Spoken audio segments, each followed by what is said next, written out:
Welding discontinuities.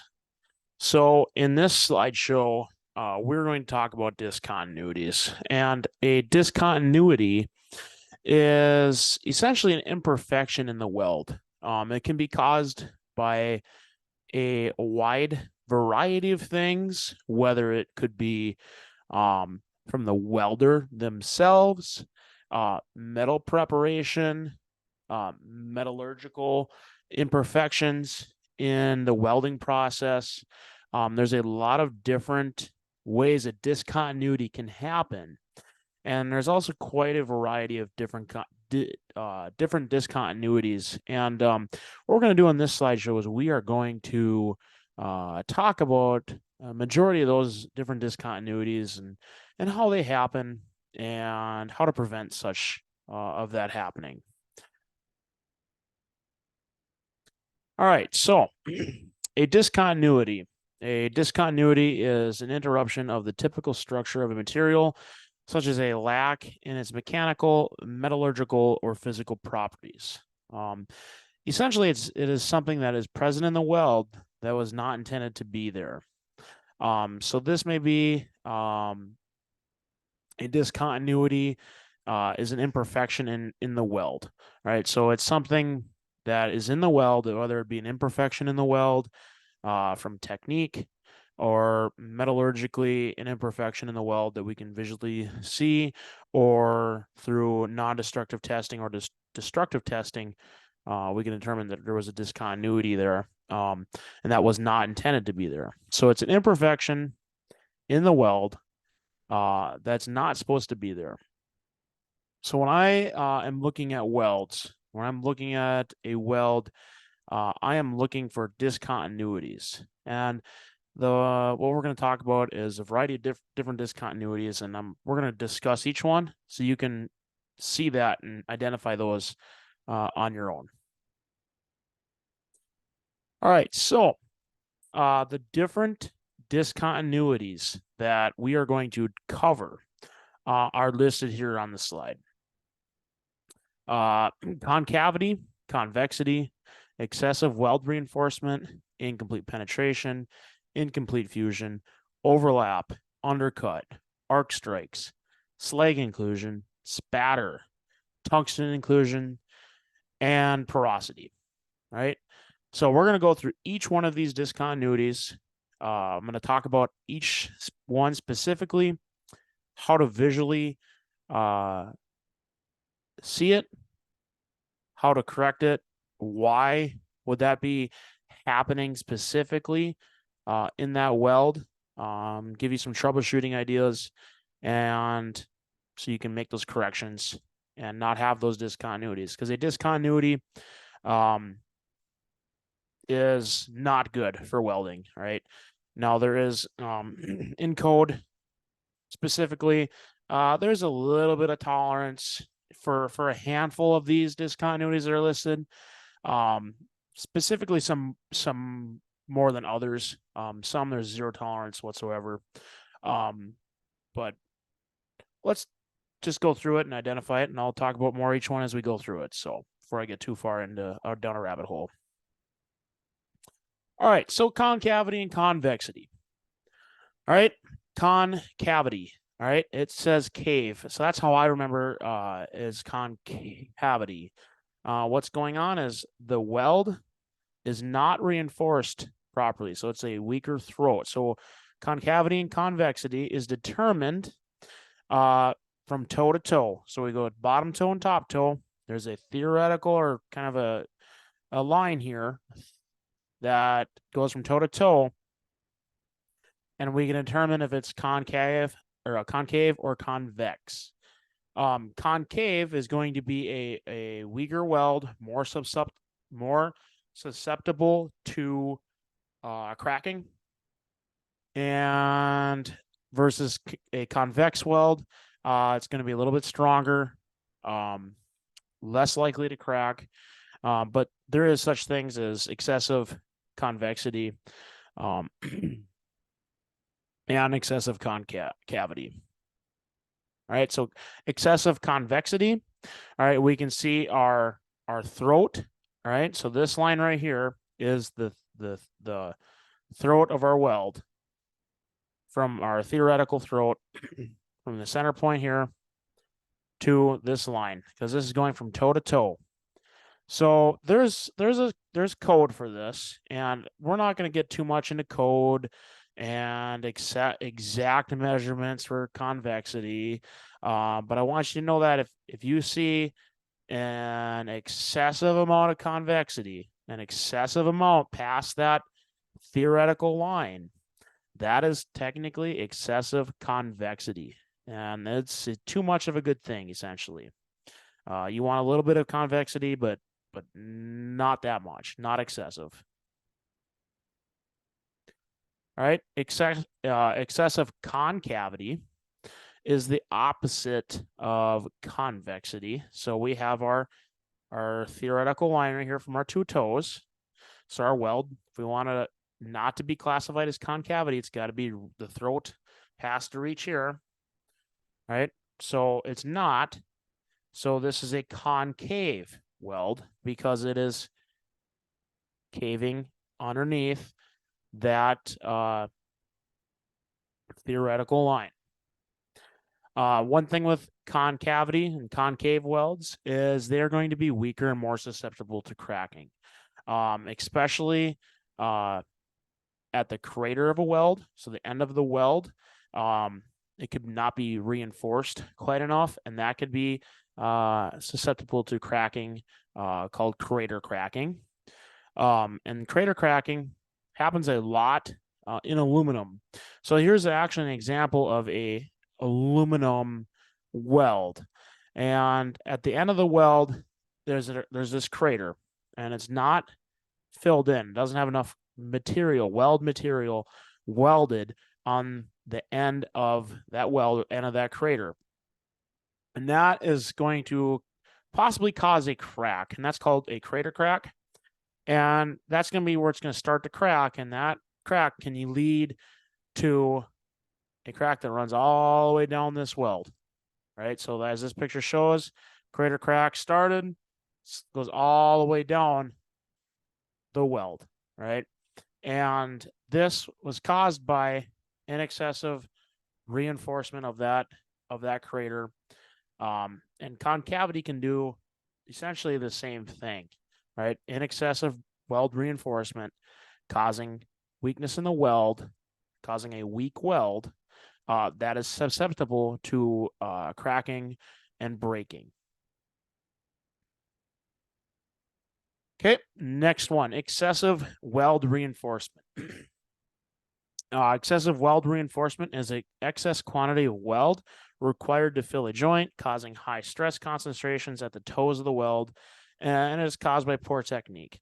So the picture here on this slide is actually the backside of a root penetration of a groove weld. And we can see that we have way more than enough weld to qualify as a complete joint penetration, and that's excessive root penetration. So this here is going to create, or what could create, excess concentration on the toes of the weld that could cause extra stress and cause the toe cracks and that sort of stuff. So excessive weld reinforcement is common either on the back root or even on the crown or the face of the weld can have excessive weld reinforcement. Okay, so incomplete penetration.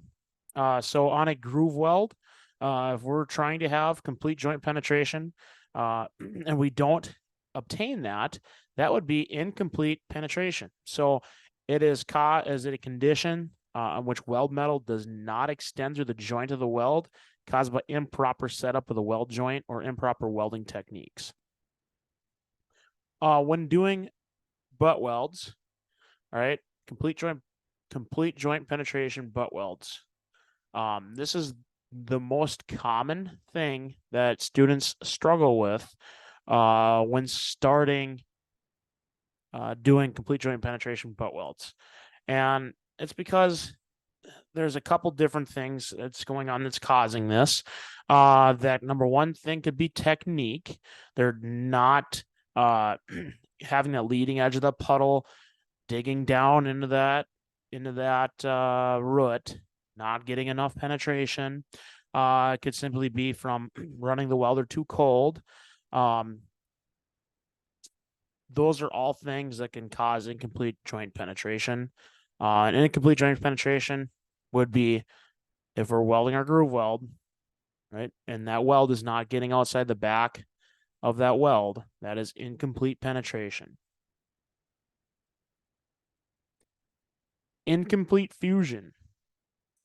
Incomplete fusion is where fusion did not occur between the weld metal and weld beads caused by improper weld setup or techniques. So incomplete fusion is generally a discontinuity that is not visual from visual testing. There has to be another form of testing to be able to determine this.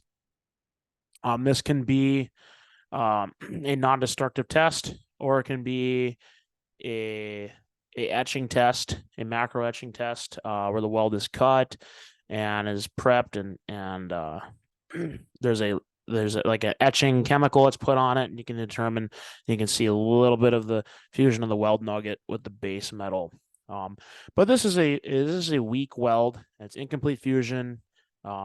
Usually from too cold of a welder setting, or in a bad technique. You're not keeping the welding or the leading edge of the puddle hot. You're kind of circling it back and forth. That can also cause incomplete fusion. Okay, so a picture of a little bit of lack of fusion with the weld and the base material is shown here. So we can see a couple spots where we have a little bit of a lack of fusion, right along this edge here. This is a little bit of lack of fusion, and then we have in the root of the weld as well, we have a little bit of lack of fusion in that root. That generally is caused by too cold of settings or improper technique.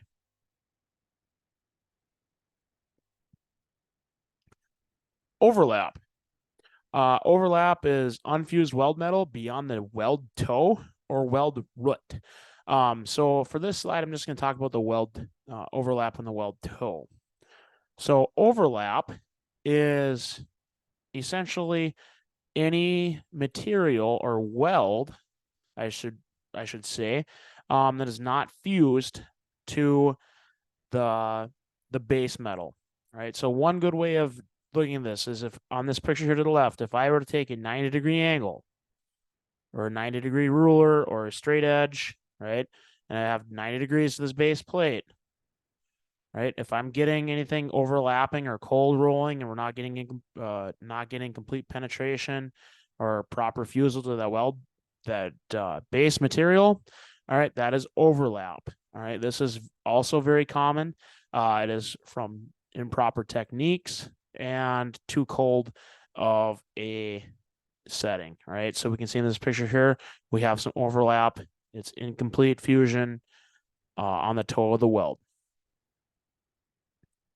Okay, another diagram here, we're able to see some overlap on this picture as well. Undercut. Undercut is a groove melted into the base metal at the edge of the weld or the toe of the weld. So undercut is susceptible for cracking on the toe of the weld. So what's happening during undercut and why this is caused, right? The most common thing I see that causes undercut is improper welding technique.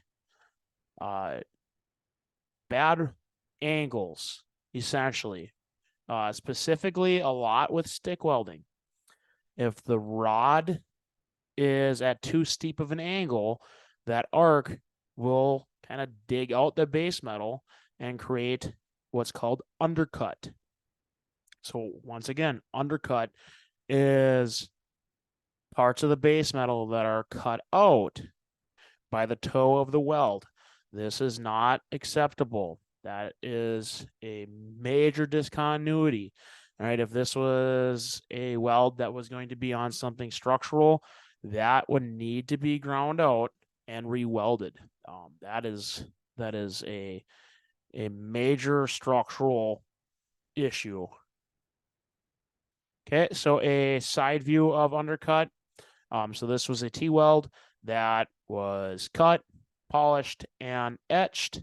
And we can see where undercut, or the weld had undercut into the base material.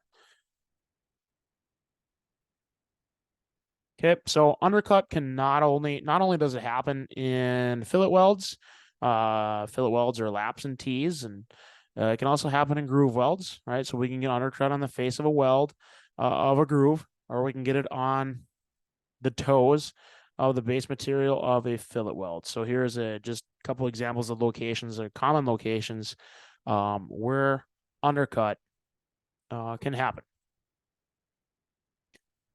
Arc strikes.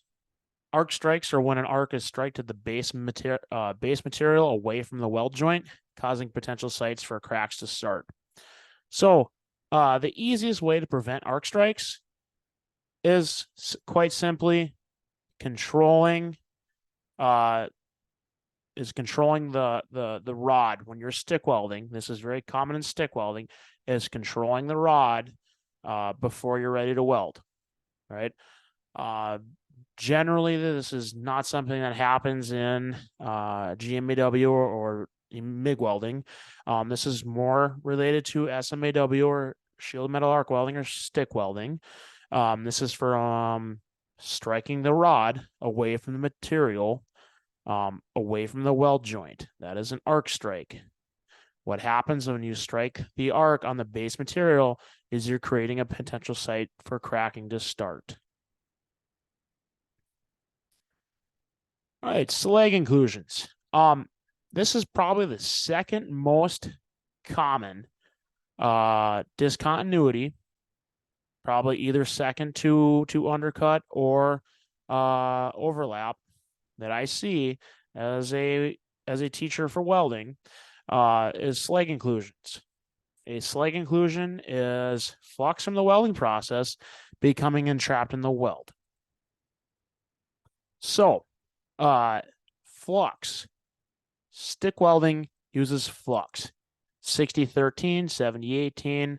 All right, those are just some rods. There's a lot more of them that use a flux coating to protect the weld, right? As the weld is being welded, or to protect it from the atmosphere, to prevent other discontinuities and to have complete complete penetration of the weld. But what's happening is when that slag becomes entrapped in the weld during the welding process, that becomes slag inclusions.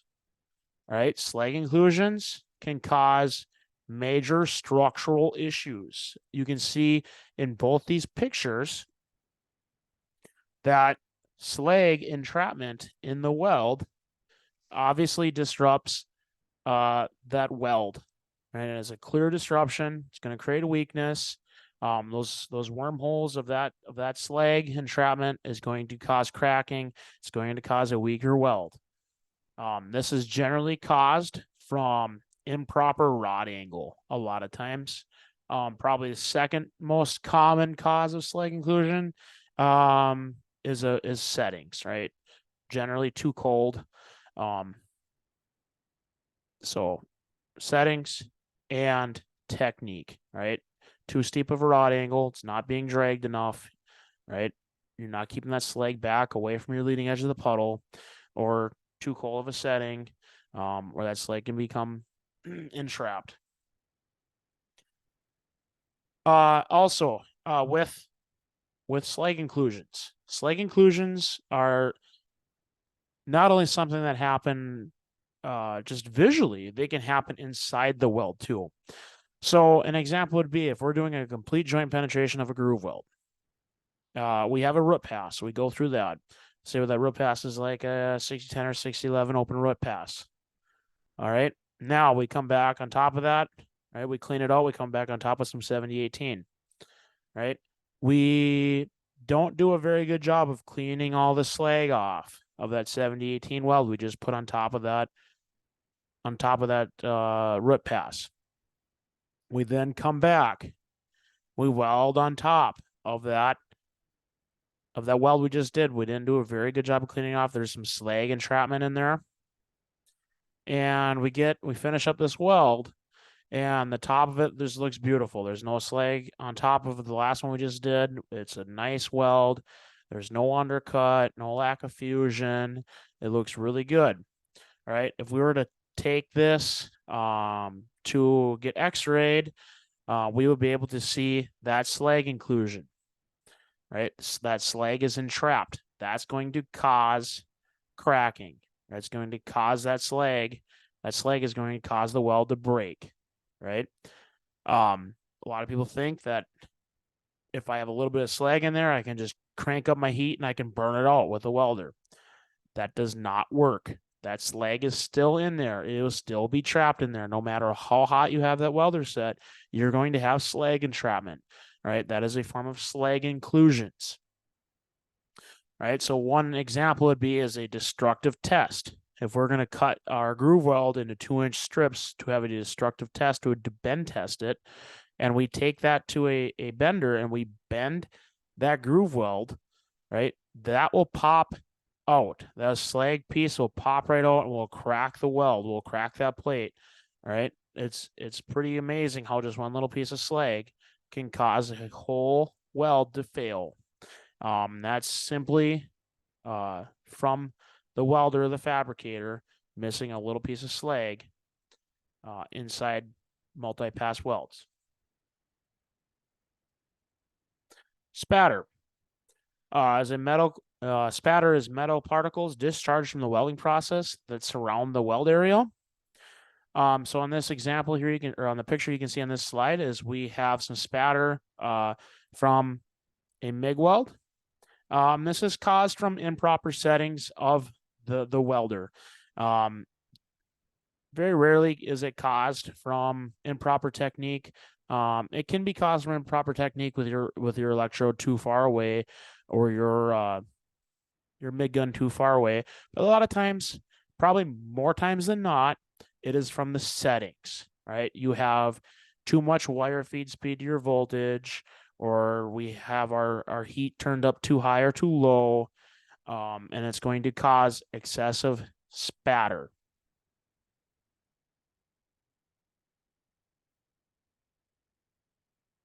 Yep, tungsten inclusions. A tungsten inclusion is when parts of the tungsten electrode from the TIG welding process become entrapped in the weld. You need to know this. Tungsten inclusions only happen when using tungsten.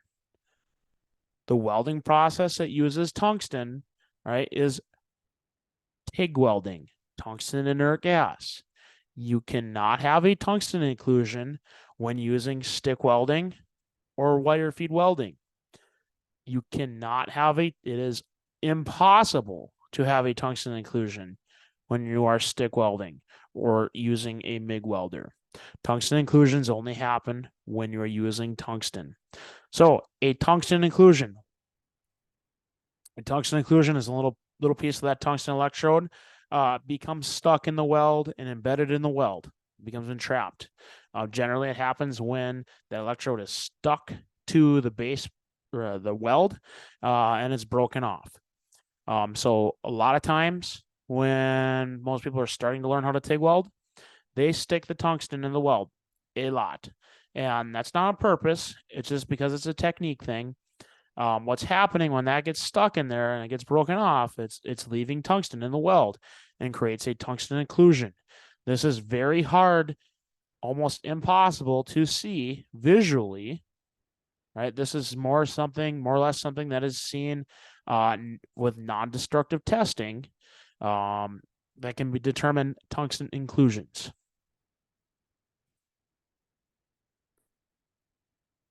Porosity. Porosity is a cavity-type discontinuity formed by gas entrapment during solidification of the weld. Porosity can be caused in multiple ways. some of the most common ways porosity can be caused, right, is welding without a shielding gas for GMAW welding processes. It can also be caused by improper cleaning or dirty base material. All right, so let's break this down a little bit more. Let's start with MIG welding. All right, so MIG welding has a shielding gas. That shielding gas is protecting the weld from impurities in the air. The air that we breathe is really good for breathing, but it's not good for welding. It is not good for making welds. So because of this, there is a shielding gas used with GMAW and TIG welding. There's a shielding gas that protects the molten weld pool from the atmosphere. If that weld pool is exposed to gas from the atmosphere, right, that will create porosity, all right, is gas entrapment during the solidification process. Now, you might be thinking, well, if I don't want porosity, right, I'm just going to turn my regulator up on my wire feed welder really high.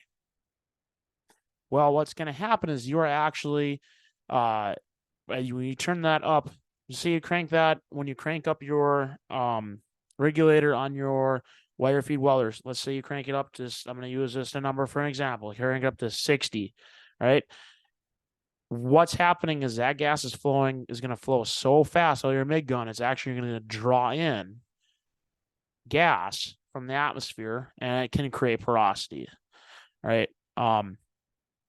That's not a situation that happens very often, but it can happen, right? Too high of a gas setting will actually draw in gas from the atmosphere with it, right? It's going to bring it in, right? So you need to follow the settings or recommendations for your shielding gas. Don't just crank it up. If you're getting porosity on your shielding gas, there's a reason. Whether you're completely out of shielding gas or you have it set way too high, right? There's a reason why you are getting porosity. Okay, let's run into the other scenario of why porosity happens, right? So we talked about improper shielding gas. Porosity can also happen from the base material. Dirty base material. Say it's got oil, paint, grease, mill scale. Those are all things that could cause porosity. So cleaning of the base material before welding is important. One way to clean the base material is with a wire wheel. You can clean it mechanically with a wire wheel, or a second way to clean it would be essentially chemically cleaning it with an acetone cleaner. This is going to remove a lot of the oil and the grease from the material. Now, super important, if you are going to mechanically or chemically clean a base material, do not use chlorinated brake cleaner. Chlorinated brake cleaner, right? Even after it dries, if that's heated up and welded on, that will create a very, very poisonous gas that can kill. So do not use chlorinated brake cleaner ever for pre-cleaning material to prevent porosity. Either use a wire brush or acetone or a non-chlorinated cleaner to prevent porosity.